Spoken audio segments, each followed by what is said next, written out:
Hello दोस्तों, स्वागत है आपका मेरे यूट्यूब चैनल स्टडी विद एन पर। आज हम उत्तराखंड जीके की सीरीज़ का अगला टॉपिक करेंगे, उत्तराखंड के लोक नृत्य, जो कि आगामी परीक्षा की दृष्टि से काफ़ी इम्पोर्टेंट है। पटवारी, लेखपाल या फिर वीडियो। दोस्तों, वीडियो में आगे बढ़ने से पहले चैनल को सब्सक्राइब कर बेल आइकन को दबाइए और वीडियो को शेयर कीजिए, ताकि ये वीडियो अधिक से अधिक लोगों तक पहुंच सके, जिसकी से ज़रूरत है, या फिर जो लोग परीक्षा की तैयारी कर रहे हैं और उनके पास पर्याप्त संसाधन नहीं है, कोचिंग या फिर कुछ अन्य चीज़ें। चलिए दोस्तों, आगे शुरू करते हैं हमारा आज का टॉपिक, उत्तराखंड के लोक नृत्य। पहला हमारा छपेली।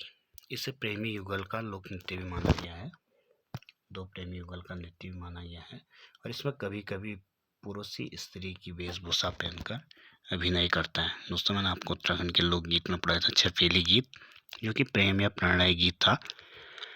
उसी पर ये नृत्य होता है, और इसको खासकर मेले या विवाहों या फिर किसी खास उत्सवों के मौके पर किया जाता है। चलिए दोस्तों, आगे बढ़ते हैं। अगला है हमारा धार्मिक नृत्य। यह नृत्य गीतों एवं वाद्य यंत्रों के स्वरों द्वारा देवता विशेष पर अलौकिक कंपन के रूप में होता है, और कंपन की चरम सीमा पर वह विभिन्न मुद्राओं में नृत्य करने लगता है। इसे देवता आना कहते हैं। जिस पर देवता आते हैं उसे पशुआ कहलाता है। दोस्तों, आपने गढ़वाल में देखा होगा, काफ़ी मान्यता है कि हमारे यहाँ जब जागर वगैरह लगती है तो उस समय एक व्यक्ति होता है जो हुड़के की ताल पर, उसे जगरिया कहते हैं, और वो उस देवता का गीत गाता है, फिर आह्वान करता है, और उस पर एक अगला व्यक्ति, जिसे पशुआ कहते हैं, वो व्यक्ति का शरीर एक अलौकिक रूप से कंपन करता है, और कंपन की चरम सीमा पर वह विभिन्न मुद्राओं में नृत्य करने लगता है। तो इसे ही धार्मिक नृत्य कहा गया है। अगला नृत्य दोस्तों, रणभूत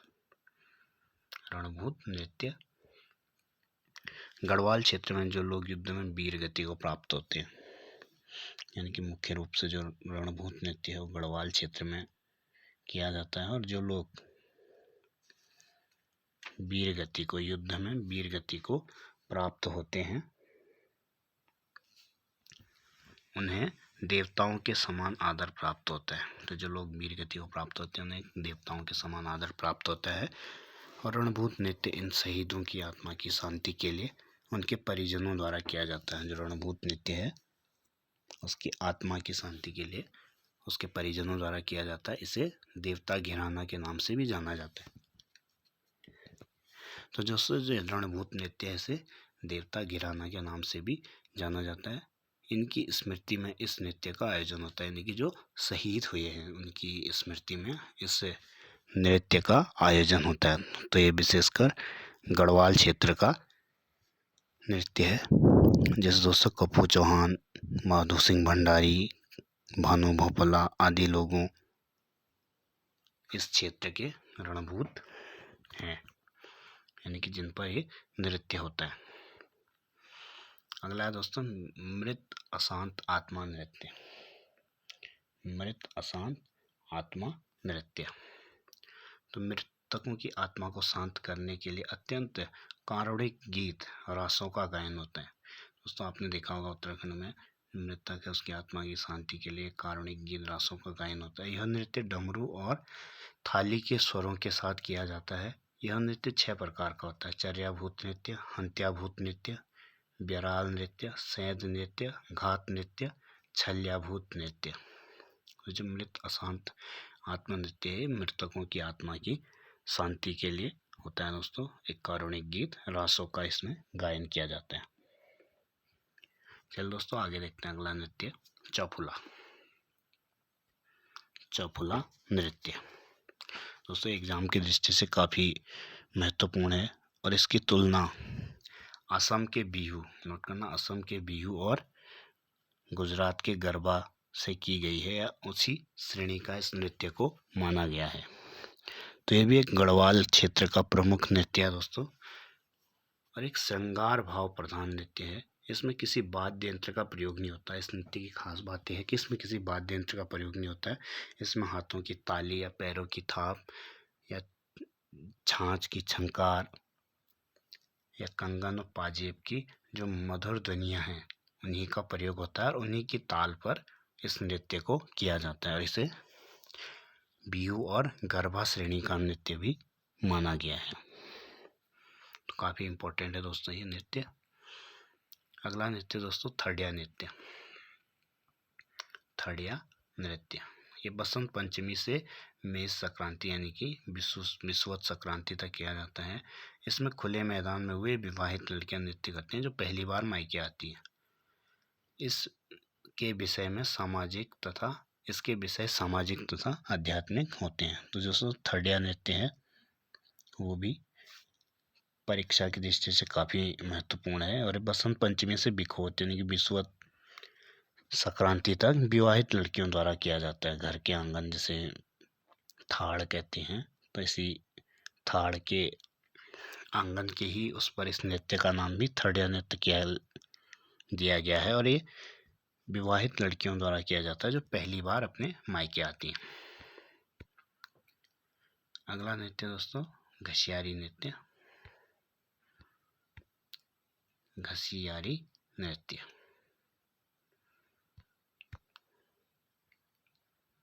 दोस्तों यह पर्वत श्रृंखलाओं में घास काटती हुई समवयस्काओं का नृत्य है जो गीतों के स्वरों और दादी की छमड़ाहट से चलता है। तो जो घसियारी नृत्य दोस्तों जो उत्तराखंड में आपने देखा होगा बड़े बड़े पहाड़ हैं, तो वहाँ पर जब यहाँ की स्त्रियाँ घास वगैरह को जाती हैं तो वहाँ पर वो लोग इस नृत्य को करते हैं और ये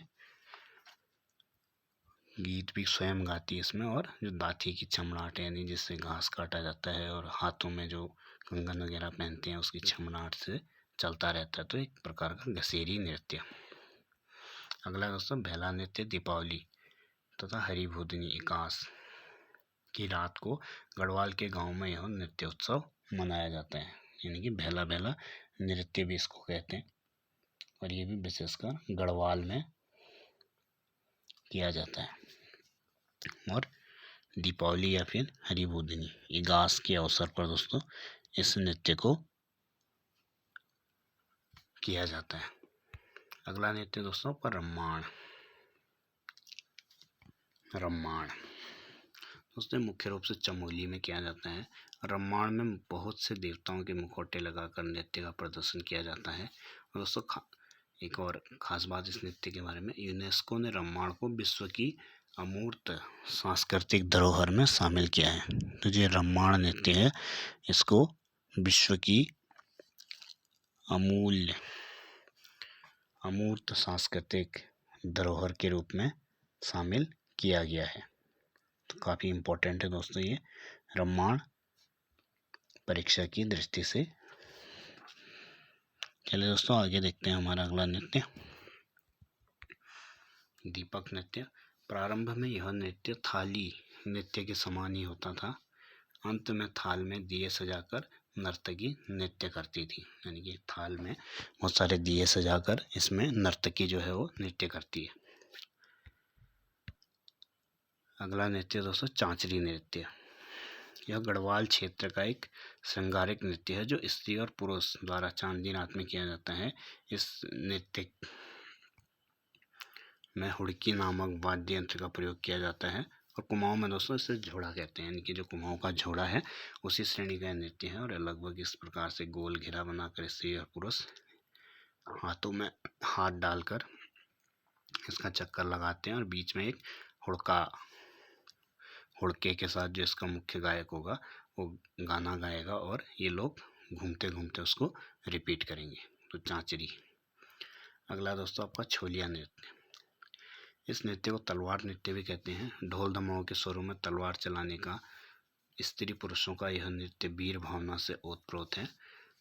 इनकी तलवार नृत्य भी है। पहले से युद्ध में विजय के उपलक्ष्य में किया जाता था, लेकिन अब तो आपको पता है युद्ध वगैरह होते नहीं, तो इसे एक खास अवसर पर शादी ब्याह फिर किसी खास उत्सव के अवसर पर किया जाता है।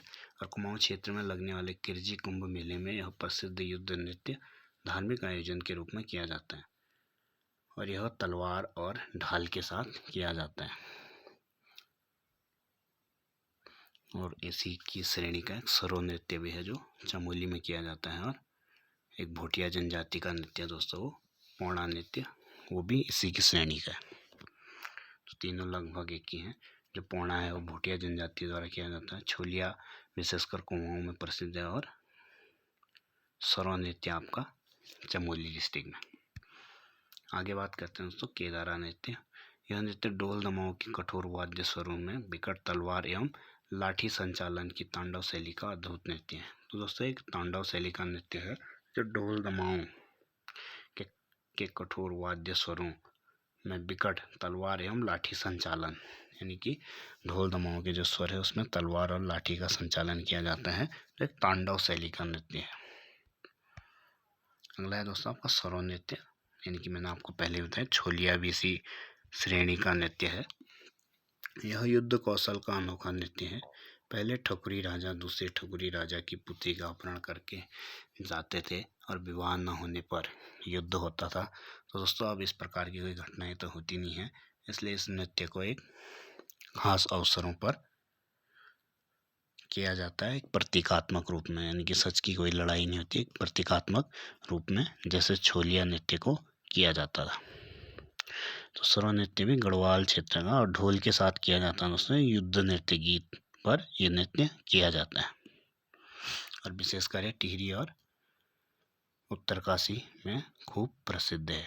अब जो भोटिया जनजाति का पौड़ा नृत्य है वो भी इसी शैली का नृत्य है, और छोलिया भी इसी श्रेणी का नृत्य मैंने आपको पहले बताया। अगला दोस्तों आपका घुघुती नृत्य।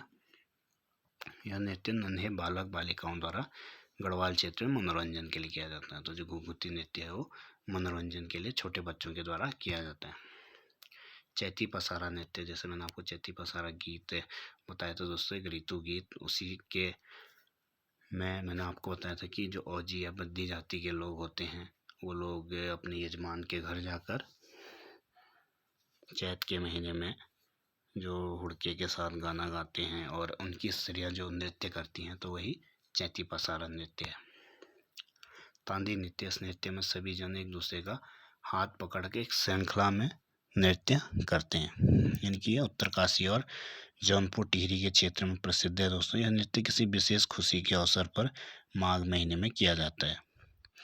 इस नृत्य के साथ गाए जाने वाले गीत तात्कालिक घटनाओं या प्रसिद्ध व्यक्तियों के कार्यों पर रचित होते हैं। तो इस नृत्य की खास बात है दोस्तों, जो इस नृत्य के साथ जो गीत गाए जाते हैं वो तात्कालिक घटनाओं से संबंधित होंगे या प्रसिद्ध व्यक्तियों के रचित कार्यों से संबंधित होंगे। तांदी नृत्य झुमेलो उत्तराखंड के गढ़वाल और कुमाऊं दोनों ही क्षेत्रों में ये झुमेलो नृत्य बहुत प्रसिद्ध है। दोस्तों आपने झुमेलो भी देखा होगा। तो तात्कालिक प्रसंगों पर आधारित गढ़वाल क्षेत्र का यह एक गायन नृत्य जिसमें झूम झूम कर नवविवाहित कन्याओं द्वारा मायके वापस आने पर किया जाता है। दोस्तों ये नृत्य जो है विशेषकर जो नवविवाहित कन्याएं हैं जिनकी नई नई शादी हुई है तो उनके मायके वापस आने पर यह नृत्य किया जाता है। झुमेलो की भावना मायके से जो मायके के प्रति एक लड़की का प्रेम है उसको दिखाता है। मंडाण, दोस्तों ये मंडाण भी एक बहुत बड़े ग्राउंड टाइप का है। वहाँ पे बड़े सारे लोग किसी खास अवसर पर जैसे विवाह या धार्मिक अनुष्ठान के अवसर पर मंडाण में गांव के चौक या मैदान के बीच में अग्नि जलाकर या आग जलाकर और जलाते हैं, और सभी लोग पारंपरिक वाद्य यंत्र जो हमारे पारंपरिक वाद्य यंत्र हैं ढोल दमोह नरसिंह भंकोर आदि, तो गीतों के द्वारा और उन वाद्य यंत्र के साथ जो गीत गाए जाते हैं और देवी देवताओं का आह्वान उसमें होता है। और दोस्तों इस नृत्य को पांडव नृत्य भी कहा जाता है। तो जो मंडाण नृत्य से पांडव नृत्य भी कहा जाता है। एक बहुत बड़े मैदान में या फिर घर के आंगन में यहाँ पर आग जलाकर, तो शायद आपने देखा होगा, और उसमें पारंपरिक वाद्य यंत्र ढोल या दमोह नरसिंह भंकोर आदि का प्रयोग किया जाता है। और एक व्यक्ति होगा जो ढोल दमोह के साथ गीत भी गा रहा होगा और लोग उस गीतों पर नाच रहे होंगे। इसे पांडव नृत्य भी कहा जाता है। अगला है दोस्तों आपका भगनौली नृत्य। जैसे भगनौल गीत आपको बताया था मैंने, तो उसी श्रेणी का एक भगनौली नृत्य।